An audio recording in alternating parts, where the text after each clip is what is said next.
All right, Sam, today we're talking underappreciated players, and we're going through the NFC East. So I'll kick it off going through with the Dallas Cowboys. A couple guys came to mind, but for me, I'm going Malik Hooker, the free safety. Because, look, when he came out of Ohio State, I thought he was going to be a special free safety prospect. I thought he was going to be in that Earl Thomas type of mold. He never really hit that with the Indianapolis Colts, but the Cowboys have gotten a good, solid free safety in Malik Hooker. They've put him in position to succeed over the last couple of years, and even though he doesn't make those flashy plays like I thought he would coming out of Ohio State, he has actually become one of the more dependable safeties in the NFL. He's tidied up a lot of his tackling issues that he had in college. So I think Malik Hooker, again, even though as a first-round pick, maybe hasn't hit the ceiling people expected, Malik Hooker, underappreciated for the Dallas Cowboys.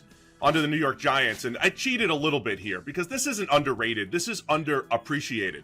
And I think Dexter Lawrence is underappreciated. He's paid well, he's one of the highest paid defensive tackles in the NFL, but as a pure nose tackle, the way Dexter Lawrence can take over games, push the pocket as a pass rusher, as a run defender, and as a pure nose, he gets pressure at the nose tackle position unlike any other player in today's NFL. And I think Dexter Lawrence deserves even more love for what he gets because of what he does at that specific position as a nose tackle who, you're not supposed to be getting that much pressure the way Dexter Lawrence does it. All right, on to the Philadelphia Eagles. Old friend here, Sam. Brandon Graham.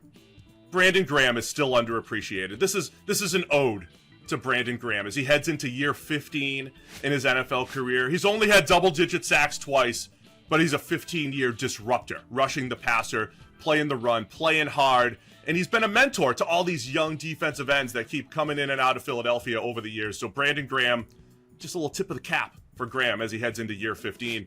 And I'll wrap it up with the Washington Commanders, and it's Samuel Cosmi, who I think is the best offensive lineman on Washington. I think he could be their best tackle. They've been playing him at guard, but he's just been very consistent over the last few years. Very good guard. Probably their best all-around offensive lineman. All of the question marks that Washington has and what they need to do to protect Jaden Daniels.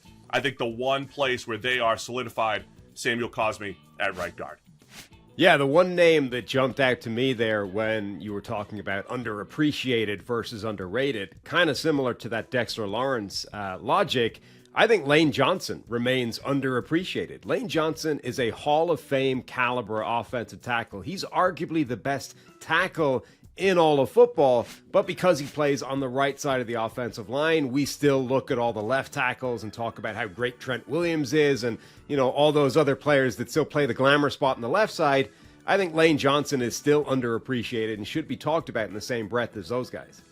I love it. He was on my final list there, Sam. I was looking at Lane Johnson. I think there was a realistic opportunity to mention Lane Johnson, especially as a right tackle, doing all that work for the right tackles when the left tackles are still getting all the love. All right, Sam Monson here with Steve Palazzolo talking underappreciated players in the NFC North. Let's start off with the Chicago Bears. My guy, you know who it is, Steve, linebacker TJ Edwards. This guy is just a superstar player, and he's had to do it the hard way, becoming undrafted, having to go through preseason, really high-level play, earning his way onto the field. He's a better linebacker than the guy that they signed along with him in Tremaine Edmonds, continues to be a star for the Bears and barely gets any kind of recognition for it. Let's go to the Detroit Lions. I think Brian Branch is an absolutely underappreciated player. Safety, slot corner, do it all at Alabama in college. And I think if he ran a faster 40 time, we would be talking about this guy as a top 10 prospect and a top 10 player coming into the NFL. Hit the ground running. The Lions said, you're our slot corner. Goes out there and absolutely dominates year one exactly the way he did in college. This guy is a superstar player and doesn't get the recognition that he should for being exactly that. Green Bay.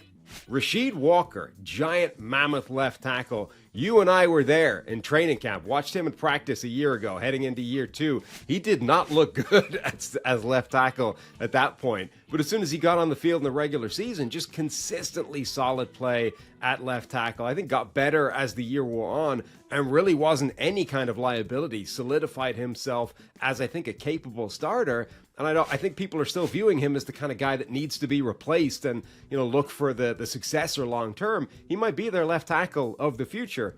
Finally, the Minnesota Vikings. Cornerback Mekhi Blackman. Last year they drafted this guy in the mid rounds. He was their best cornerback last year. really good against man coverage, or really good in man coverage, good in zones as well. He's undersized, he's small, but he's feisty. He makes it difficult for opposing receivers to get catches, and that's what you want from a cornerback. So Mekhi Blackmon, I think, is the most underappreciated player on the Minnesota Vikings. When you went with the Packers, I thought you were going to go with the other tackle, Zach Tom, on the right side, because I think he deserves just as much love as what they've gotten out of Rasheed Walker. Tom was a mid-round pick. He's become one of the better pass protectors in the NFL. The Packers just continue to find mid to late round tackles that they could, plug in and just play right away. And I love that you highlighted Brian Branch. You're absolutely right. When you're talking about underappreciated, it's easy to look at slot players who do it all, who play the run, get dirty in the run game, tackle well, cover tight ends, cover slot receivers, and that is absolutely Brian Branch. I think he's getting even better here in year 2. All right, today we're talking underappreciated players in the NFC South. We're going to start with the Atlanta Falcons, and I'm going to the defensive line. It's David Onyemata. And look, I know he got paid heading into the 2023 season, but if you go back and watch that Falcons defense, several games where they were outstanding against the run, it was Onyemata who was disrupting. He actually went from more of a part-time player with the Saints, really stood out in that full-time role last year for Atlanta. So I think, rewarding years of just solid play, and then Onyemata just took his game to a whole new level next year. Good job by the Falcons recognizing that ability in New Orleans and getting the most out of him. So I think Onyemata deserves a lot of love for the Falcons. I'm going to the Carolina Panthers now. So after multiple years of just not great offensive line play, I think Taylor Mouton at right tackle deserves more love for the Carolina Panthers. While everything else around him has been falling apart over the years, and they might be better on the O-line this year, Mouton has been the one stable part of that line at right tackle ever since coming out of college. Smaller school guy, and he has just been a good, solid, dependable player. One of those, you don't hear his name all that often. He must be doing a good job. That defines Mouton in Carolina. Going to the New Orleans Saints now, and for me, it's Demario Davis at linebacker. And a guy that's just gotten better and better as the years have gone on. Linebackers are not supposed to get better as they're losing a step, as they're getting older in their career, and Davis continues to. Just really smart, outstanding instincts in coverage, excellent run defender, and Davis just an awesome leader, man. I mean, he just brings it all every single week for the Saints, and his production has gone through the roof the last 3 or 4 years. He went from good, okay linebacker to one of the best in the league this late in his career. And then I'm going to wrap it up with the Tampa Bay Bucks, and this is just a hashtag fun to watch guy, and that's Jamel Dean at cornerback. You always talk about his linebacker body, Sam. He was never supposed to be this good. He runs fast, but he's like a 230-pounder out there playing corner, running down the field with some of the better receivers. They just traded Carlton Davis. Not saying that they chose Jamel Dean over Carlton Davis, but those two were a great 1-2 punch for years. But Jamel Dean has quietly been one of the better cornerbacks in the NFL, and doing it, with size and physicality that not a lot of corners can bring to the table. So Jamel Dean gets it for me for Tampa Bay. I love that you highlighted Taylor Mouton at right tackle for the Carolina Panthers. And the fact that you kind of need to say right tackle for the Carolina Panthers shows you how correct it is that he's underappreciated. I think generally right tackles are going to be a theme of this, right? These guys are underappreciated. We don't really appreciate how good they are. And one I think that's worth highlighting would be Ryan Ramczyk for the New Orleans Saints, in particular because we're not sure yet whether he's going to be playing this season, whether he retires. And if he does up and retire, I think the Saints are going to have an acute appreciation for how good he's been over the last few years. They might be relying on Trevor Penning, their former first-round pick, moving over to the right side and replacing Ramczyk heading into this season, and that might give them a very quick indication of just how much they should be appreciating Ramczyk as long as they have him. All right, Sam Monson here with Steve Palazzolo talking underappreciated players, this time in the NFC West. So let's start off with the Arizona Cardinals. I'm going to go to wide receiver, talking about Michael Wilson going into year 2. All the focus last season was on, okay, he's been pretty good as a rookie, but, he's not that number one guy, and he almost became emblematic of the lack of wide receiver help in Arizona. Now they go and draft Marvin Harrison Jr., so Michael Wilson could just focus on becoming a really good number 2. And now he's going to have Kyler Murray for the full season throwing him the football. I think we're going to get to see what he can really be in year 2, and I think that's going to show that he's been really underappreciated so far in his NFL career. He's a really positive young player to have in the building.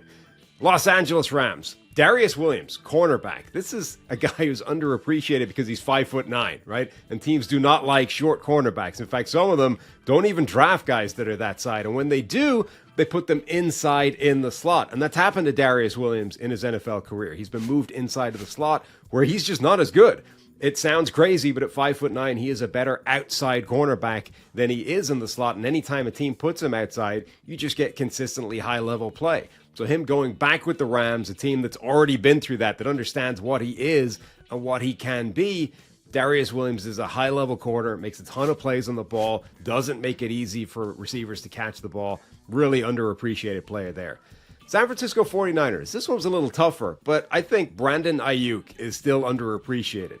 And now you can see it because he's going through that contract dilemma, trying to get paid, trying to get the big money deal. And I think he deserves top of the market money for wide receivers. He doesn't necessarily have the volume and the production that some of these other receivers, but it's because the offense at San Francisco, number one, it's probably never going to feed any one receiver that much just because of the system. And number two, look at all the other weapons they have to feed the ball to. Christian McCaffrey, George Kittle, Deebo Samuel, Kyle Juszczyk. Like the ball, there's just not that many targets to go around. But in terms of efficiency, Ayuk's numbers are off the charts. He's maybe the best blocking receiver in the NFL as well. Pay that man, give him his money. Underappreciated player. Lastly, Seattle Seahawks. I'm going to go with Boye Mafe on the defensive line. Breakout season, year 2. I think year 3, he's going to be excellent. He's explosive. He's got good hands. He's productive.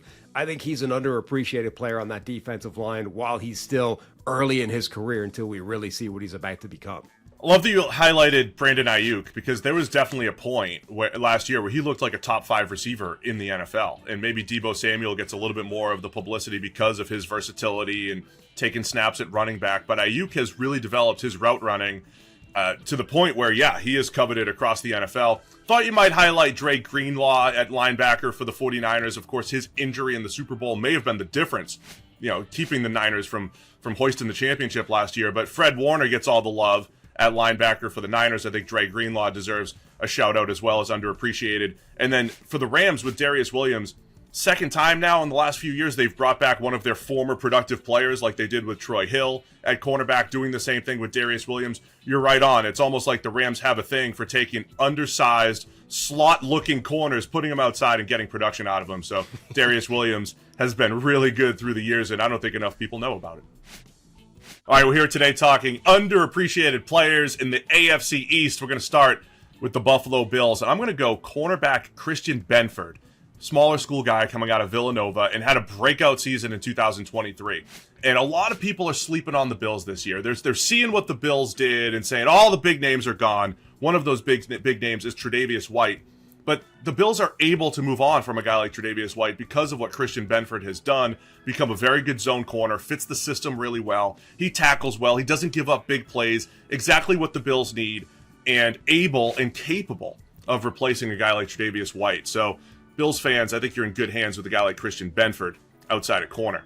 On to the Miami Dolphins. I'm going defensive tackle Zach Sealer, who has been just an outstanding all-around player. I know Christian Wilkins, he was getting a lot of the love and publicity and, a lot of the debate about what the Dolphins were going to do with Wilkins. He ends up going to the Raiders, but Sealer has quietly been a very effective pass rusher, a very good run defender, small school guy who not a lot of people know, but the Dolphins absolutely know just how disruptive he's been over the last few years. All right, New England Patriots. I'm going Jelani Tavai at linebacker. He started slow in his career, but the Patriots have found one of their guys. Now, if New England was not so bad the last couple of years, if they weren't, fighting for the number 1 overall pick rather than a playoff spot last year, more people would know about Jelani Tavai. He's kind of like your old school classic Bill Belichick reclamation project who's now had his best 2 seasons with the Patriots the last couple of years. Downhill force, can rush the passer, and has been way better in coverage than he looked like he could, early in his career in the NFL. So Tavai has been fantastic for the Patriots, and even more underappreciated because they just haven't been good the last couple of years. So a guy like Tavai breaking out just goes a little bit more unnoticed maybe than it would have during the Tom Brady era.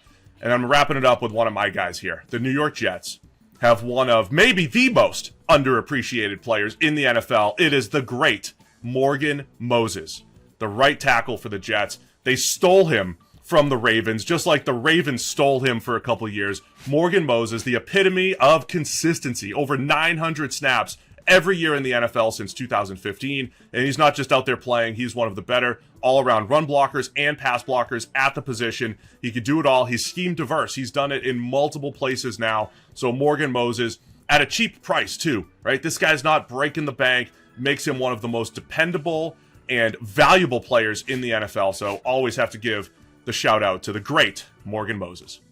Yeah, the AFC East is a good division for underappreciated players, including players underappreciated by their own teams. I would have gone with somebody like John Franklin Myers as underappreciated for the Jets, but he's so underappreciated, they traded him away. So, you don't even get to claim him. Michael Uwenu on the offensive line for the New England Patriots, low round draft pick who comes in and just dramatically outperforms that level immediately. And even the Patriots don't seem to have appreciated what they had in him right up until they kept him around this offseason. And then Miami, I think Zach Sealer is absolutely the right answer. But you can get kind of interesting with Miami. Is Tua now underrated at quarterback? We know that he's, to an extent, a product of the Mike McDaniel system and the offensive playmakers, but it's not easy to go out there and put up that kind of production with the fastest average time to throw in the NFL. You've got to have something about you, a quarterback, to be able to do that. And then if you want to get really outside the box, I still think you can make a case that Tyreek Hill remains underrated. The fastest, most explosive player in the NFL. That does not get the credit it deserves on every single snap. He changes the game when he's out there. All right, Sam Monson here with Steve Palazzolo talking underappreciated players in the AFC North. And that means we're starting with the Baltimore Ravens. Going to the offensive line, that's where all the underappreciated players lie. I'm going to say Patrick Mekari. Started at all 5 positions at various points in his NFL career. He's been solid across the board. He's been particularly good as a pass blocker, which obviously in the NFL is the most important thing, even for a team like Baltimore with a quarterback like Lamar Jackson. An undrafted free agent, that's another kind of hallmark of these underrated players. They typically don't have a high draft status to prop them up, but Mekari's a solid player, and I think they can keep him on that offensive line, keep him starting, and they're going to be in a good spot. For the Cincinnati Bengals, I'm going to go with running back Zach Moss. We really like this guy coming out. We thought he was going to be a really high-level player in the NFL based off his college career. Kind of slow start, didn't necessarily get it done, but the more he's been fed the ball, the higher the workload he's had, the better he's been. Coming off a career year, I think he's a good enough player that they felt comfortable moving off a guy like Joe Mixon, trading him away basically before they were going to cut him anyway. I think Zach Moss will be able to step into that role, provide exactly what Joe Mixon was providing, and let that Bengals offense keep on absolutely trucking. Cleveland Browns. Tough to find that many underrated players on this roster, but I think the obvious one is wide receiver Amari Cooper. He gets high-end contracts, and then teams sort of go, is Amari Cooper really all that? But yes, he is. He makes every single offense he's on in the NFL better, notably, obviously, and then they finally decide, maybe he's not worth the contract we've given him. But Amari Cooper wins at all levels of the field. He's good after the catch. He's got great hands. He's a good route runner. Really underappreciated player because he's maybe not, a top 5 wide receiver. So for some reason, we focus on all the negatives with his game. And then the Pittsburgh Steelers. It's another running back, Najee Harris. Najee Harris gets viewed as through the lens of he was a first-round running back and he was supposed to fix the run game in Pittsburgh. And as we know, you're not going to do that. You can't get a running back in the first round to fix a run game that's broken because the offensive line or the system isn't going to let it function. And that's what Najee Harris was asked to do, wasn't able to do it. Now the Steelers have overhauled that offensive line. I think this is finally the year they don't pick up his 5th-year option, but we're finally going to see the first-round version of Najee Harris because the offensive line has been improved. If you're going running back in Pittsburgh, I thought you were going to go Jaylen Warren because he's the guy trying to steal all the carries from Najee Harris. He's been more explosive. He's always that more, shiny number 2 option who creates bigger plays. But I think they both deserve recognition, maybe as underappreciated. In the investment that the Steelers just made in that offensive line, I think is going to help accentuate what those running backs can do. 2 other guys I wanted to highlight here. You said Amari Cooper for the Browns. What about David Njoku? If you had mentioned him last year as maybe underappreciated before he kind of broke out last year, he's starting to really come into his own, live up to that first round hype. And another similar player, we might be a year late on it, but Justin Madubuike for the Baltimore Ravens always felt like that underappreciated player who breaks out and gets paid last year, had all those sacks, was a perfect fit for what Mike McDonald wanted to do, and perfect fit for just what the Ravens are doing defensively, up front, wins with his hands, wins with power. Madubuike becoming a star in the NFL now. All right, we're here talking underappreciated players. This time it's the AFC South. We're going to start with the Houston Texans, and I'm going with a new player, new addition this offseason. It's Denico Autry, who's been underappreciated for the Tennessee Titans over the last couple of years. He's going to be 34 years old at the start of the season. And look, I think the Titans put a little bit too much on his plate. They appreciated Autry's value, but 860-plus snaps might not be the best fit for Autry. But I think on this Texans defensive line that has other big-time playmakers like Will Anderson, like Danielle Hunter coming in, we're going to be reminded that Denico Autry has been quietly one of the more productive interior defensive linemen over the last couple of years. Took a bit of a step back last year, but I think he's primed, even at 34 years old, to remind people that he is a multi-gap weapon on the defensive line. Houston's going to use him well. I'm going to go Indianapolis Colts here. I had a couple guys to choose from here, but your typical underappreciated slot corner, that's Kenny Moore. I was looking at left tackle Bernard Ryman, but Kenny Moore's the guy that needs the love from the Indianapolis Colts. Another one of those do-it-all type of slot defenders, excellent zone feel, makes plays on the ball, gets dirty in the run game. He has been the heart and soul of that Colts defense over the last couple of years. So anytime we can highlight one of those nickel corners that can do everything, have to do it. So that's Kenny Moore for the Indianapolis Colts. Jacksonville Jaguars. I'm going to go on the offensive line. It's Ezra Cleveland. And he didn't play great last year, but I think they need him. The Jags need him on an offensive line that just needs to get a little bit better next year. Cleveland had some really productive years for the Minnesota Vikings at guard. He was a tackle conversion, really athletic. I think he fits what the Jags want to do, and he's going to have more of a bounce-back year here in 2024. Underappreciated for what he did a couple years ago before taking a bit of a step back last season. And then wrapping it up with the Tennessee Titans, I really love their safety, Amani Hooker. I think he has been very consistent for the Titans over the last couple of years. A lot of turnover, scheme changes, but Amani Hooker has been solid and consistent through the years for the Titans. Denico Autry would have been the guy for the Titans, but he's on the Texans now. So I got Amani Hooker, underappreciated player who's played multiple roles. He could play in the box, play your quarters safety role. He does it all, and he's really productive. Got to give Amani Hooker his love for the Titans. I think that's a solid list. You mentioned Bernard Ryman at left tackle for the Colts. I think you could mention their right tackle as well, Braden Smith. I think he's absolutely underrated. Both those guys have a shout to be in that underappreciated category. And then I think there's a couple of Jags players that deserve a mention as well. Ronald Darby has now become this like rent-a-cornerback, where you bring him in for a year, tire of it, try and upgrade him in the draft and move him on. But he's a capable starting cornerback, and there's a lot of teams out there who Ronald Darby would upgrade. So I think he deserves a shout as being an underappreciated player at this point in his career. And then tight end Evan Engram. We focused on all the players that were letting down Trevor Lawrence last season, but there were really all the wide receivers. Engram in Jacksonville has become sort of the player that he was supposed to be when he was drafted. He's an athletic, move tight end that can be a real productive part of a high-level NFL offense. And, the Jags have recognized his value. They've kept him around and they've paid him. I think Evan Engram is definitely underappreciated at this point in his career.